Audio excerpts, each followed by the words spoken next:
குமாரன் பரிசுத்த ஆவியின் நாமத்தினாலே உட்காருங்கள்.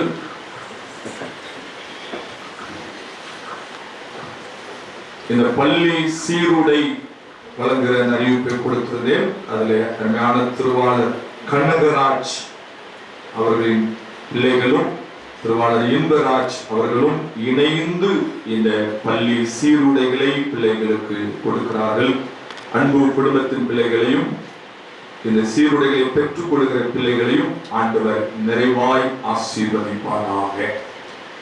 இந்த பண்டிகை ஆராதனையிலே ஆண்டவருடைய வார்த்தையை கேட்க நாம் அவரோடு கூட காத்திருக்கிறோம். ஆமென் சொல்லுங்க. ஆமா, ரொம்ப ஒரு வித்தியாசமான ஒரு நேரம். நல்ல நமக்கு 5 மணி ஆகிறது. இந்த நேரம் பண்டிகை இல்லைன்னு சொன்னா 3வது வானம் வரைக்கும் நினைச்சிருப்போம். சொல்லுங்க, போயிட்டு வந்திருப்போம்.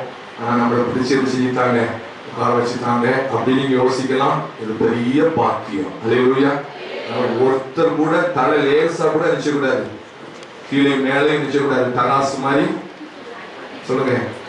நீங்க வாக்குறுதி கொடுக்கணும், அப்பதான் பிரசங்கத்துக்குள்ள போறேன். என் தலை தராசு மாதிரி இருந்துச்சியாதியா ஆடாதியா, நீங்க தைரியமா இருந்துச்சலாம் பிரசங்கம் பண்ணுங்கயா அப்படின்னு நீங்க உறுதி கொடுக்கிற பிறகுதான் நான் வசனத்தை எடுக்க போறேன். தலைகளை தாழ்த்தி நாம் ஜெபம் செய்வோம். அருள்நாதர் நாமமதில் ஒரு மனமாய் உருகி தொழுகின்ற நேரமெல்லாம் எழுந்திடுவார் நடுவில். அருள்நாதர் நாமமதில் ஒரு மனமாய் உருகி தொழுகின்ற நேரமெல்லாம்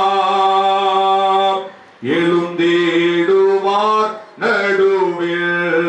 நாம் தொழுகின்ற நேரமெல்லாம் எழுந்திடுவார் நடுவில். எங்கள் பரிசுத்தமுள்ள ஆண்டவரே, நன்றியோடு துதிக்கிறோம், ஸ்தோத்திரிக்கிறோம் சுவாமி. இந்த பிரதான பண்டிகை ஆராதனையிலே திருச்சபை பிள்ளைகளாய் எங்கள் ஒவ்வொருவரையும் கர்த்தர் இந்த ஸ்தலத்திலே கூட்டி சேர்த்த தயவுக்காக நாங்கள் உமக்கு ஸ்தோத்திரங்களை ஏறெடுக்கிறோம்.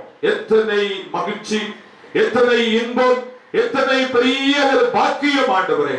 சரீரத்திலே நல்ல சுகபலன் கிருபைகளை தந்து மகிழ்ச்சியோடு கம்பீரத்தோடு இந்த தேவாலய பிரதிஷ்டை பண்டிகை ஆசரிக்கிற பாக்கியத்தை கர்த்தர் எங்களுக்கு தந்திருக்கிறேன். இப்போதும் வேத வசனங்களை தியானிக்க ஆயத்தப்படுகிறோம். ஆவியானவர் எங்களோடு கூட பேசுவீராக. இயேசு கிறிஸ்துவின் நாமத்தில் ஜெபிக்கிறோம் நல்ல பிதாவே, ஆமென். எடுத்துக்கொள்ளுங்கள். ஆகாய் தீர்க்க தரிசன புத்தகம் 2ஆம் அதிகாரம். எல்லாரும் சேர்ந்து வாசிக்க போறோம். பைபிள் வச்சிருக்கிறவங்க நல்ல மடியிலிருந்து கையில எடுத்துக்கிடுங்க. எடுத்து 2ஆம் அதிகாரம் 9வது வசனத்தை முதல்ல ஆண்கள் பகுதியில சத்தமா வாசிப்பாங்க. ஆண்கள்லாம் சேர்ந்து ஆகாய் 2:9, அடுத்து பெண்கள் எல்லாம் சேர்ந்து வாசிக்கணும். புரியுதுல உங்களுக்கு? முதல்ல யார் வாசிக்கணும்? ஆண்கள். ஆகாய் தீர்க்க தரிசன புஸ்தகம் 2ஆம் அதிகாரம் 9ஆம் வசனம் வாசிங்க சத்தமா.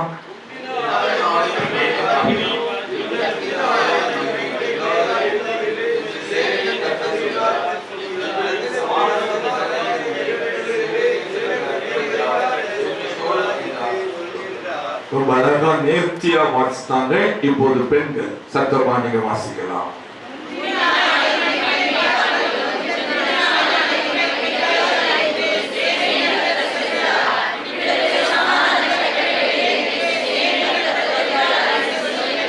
ரொம்ப சூப்பரா வாசித்தீங்க. கர்த்தர் உங்களை ஆசீர்வதிப்பார். இந்த வசனம் நம்ம காதுகளிலே அவ்வப்போது துணித்துக் கொண்டே இருக்கிறது. முந்தின ஆலயத்தின் மகிமையை பார்க்கிலும் பிந்தின ஆலயத்தின் மகிமை பெரியதாய் இருக்கும் என்று சொல்லி ஆகாய் தீர்க்கதரிசி உரைக்கிற வல்லமையான ஒரு வார்த்தை. இந்த தீர்க்கதரிசி எந்த சூழல்ல இந்த வசனத்தை, இந்த வாக்குறுதியை கொடுத்தார் அப்படின்னு சொல்லி முதல்ல you must know the background of this passage. இந்த வசனத்தினுடைய இந்த அதிகாரத்தினுடைய பின்னணியத்தை அறிந்து கொண்டால் தான் உங்களுக்கு புரியும். அது கொஞ்ச நேரம் ஒரு கதை போல சரிதா, கொஞ்சம் அந்த வேதத்தினுடைய அந்த சுருக்கத்தை அந்த பின்னணியத்தை உங்களுக்கு தெரிந்த காரியம் தான் ஞாபகப்படுத்த போறேன்.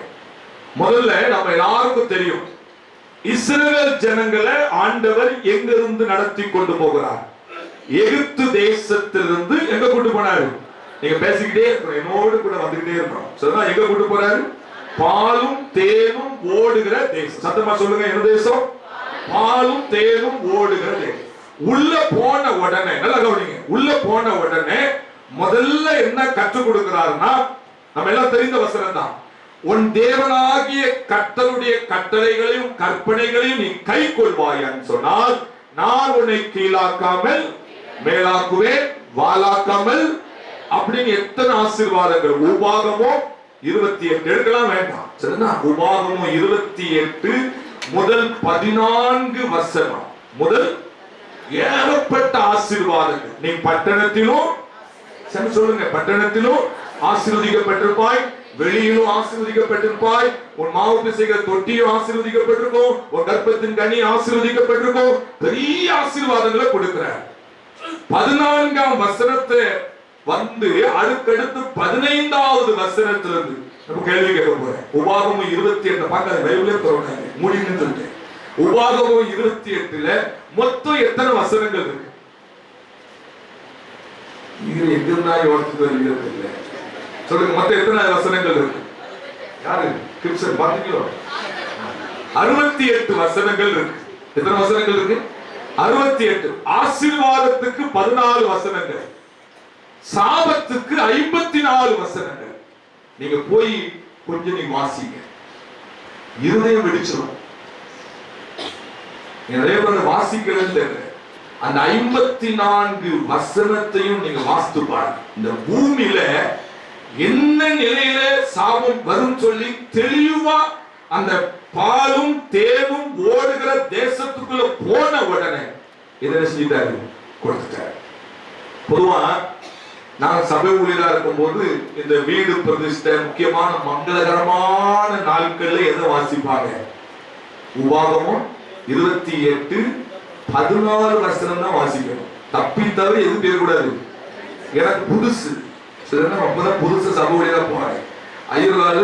உபாகமம் 28 அப்படின்ட்டு நான் ஆர்வத்துல கடப்படான்னு தாண்டி வண்டி 14 தாண்டி 15 போகுது. அங்க ஆரம்பிக்குது, நீ பட்டணத்தில் சபிக்கப்பட்டிருப்பாய், வெளியும் சபிக்கப்பட்டிருப்பாய். அங்க மங்களகரமான நிகழ்வு. ஐயா ஒரு புடிச்சு கையை ஒரு முள்ளாக இன்னைக்கு வலிக்குது, இன்னைக்கு அதை நினைச்சது வலிக்கு. என்னடா நீ அப்படின்னு பாருங்க. இந்த 14 வசனங்கள் உனக்கு தான். இதை செய்யலன்னா 54 சாபங்களும் யாருக்கு தான்? உனக்கு தான். கேட்டாங்களா? இஸ்ரவேல் ஜனங்கள் பாலும் தேனும் ஓடுகிற அந்த தேசத்துல போய் கேட்டாங்களா? இல்ல. நல்லா கவனிங்க. இஸ்ரவேல் தேசத்துல கர்த்தருடைய அந்த ஜனங்களை ஆண்ட முதல் ராஜா பேர் என்னது? சவுல். இரண்டாவது ராஜா பேர் என்னது? தாவீது. மூன்றாவது ராஜா பேர் என்னது? சேர்ந்து சொல்லுங்க. என்ன மூன்றாவது ராஜா பேர் என்னது? முதல் ராஜா பேர் என்னது?